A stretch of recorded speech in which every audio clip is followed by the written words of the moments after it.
ভর দুপুরবেলা আজকে আমরা ফুল জোশ নিয়ে কোথায় যাচ্ছি সেটা জানতে হলে পুরো ভিডিওটা শেষ অবধি তোমরা দেখো। হ্যালো, আমি শুভজিৎ, হাওড়া জেলায় কাজের ফাঁকে টুকটাক ব্লগ বানাই আর কি। দিনটা ছিল সানডে, তাই সানডে স্পেশাল খাওয়া দাওয়া করে আমি আর হীরা সাডেন প্ল্যান বানিয়ে বেরিয়ে পড়ি চন্দননগর যাওয়ার উদ্দেশ্যে। হালকা গাড়িটাকে রেস দিয়ে চলে আসি চন্দননগর নবমী স্পেশাল ঠাকুর দেখতে। আমাদের দেখা ফার্স্ট প্যান্ডেল নাম জানি না, তবে ওভারঅল লুকটা বেশ দারুণ।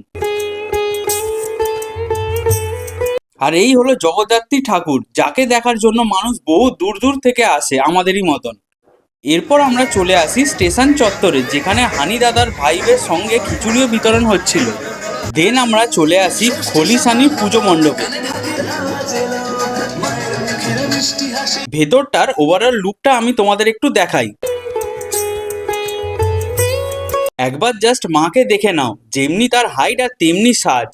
আবার আমাদের জোশ ফুল নিয়ে এগিয়ে চলি না জানা রাস্তায়। সব জায়গায় প্রসাদ বিতরণ তো হয়, বাট এই জায়গাটা আমার কাছে খুবই স্পেশাল। লাইনে দাঁড়িয়ে নিয়ে নি পোলাও আর আলুর দম।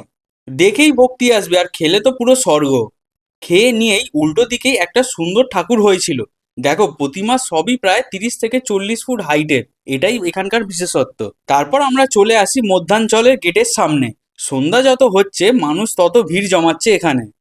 আর এই দেখো, কাল দশমী, তাই সব আলোকসজ্জার জিনিস ফুল দমে রেডি করা হচ্ছিল। তারপর আমরা আরো একটা ঠাকুরের কাছে চলে আসি। এবার তোমাদের একটা হেভি জিনিস দেখাবো, কি রেডি তো? চলো। পুরো মাথা নষ্ট করা লাইটিং গাইস, সেরা সেরা লাইটিং দেখার ভিড় তো জাস্ট দেখে নাও একবার।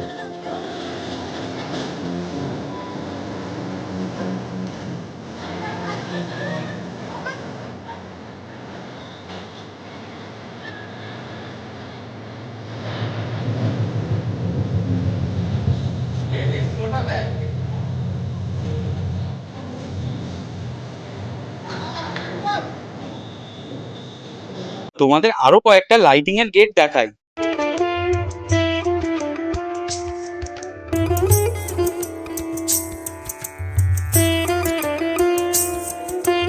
দু পা ছাড়া ছাড়াই পানের এত স্টল দেখে আমাদেরও মন বললো যে চ একটা পান খেয়েই দেখি।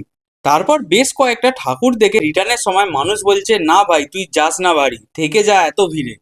পুজোতে এলাম আর ফুচকা না খেলে হয় নাকি? হাওড়া শহরের দিব্যি দিয়ে একটা ফাউ খেয়ে চলি এবার আমরা বাড়ির দিকে। আমরা যাই বাড়ি, দেখা হচ্ছে তোমাদের সঙ্গে নেক্সট ব্লগে।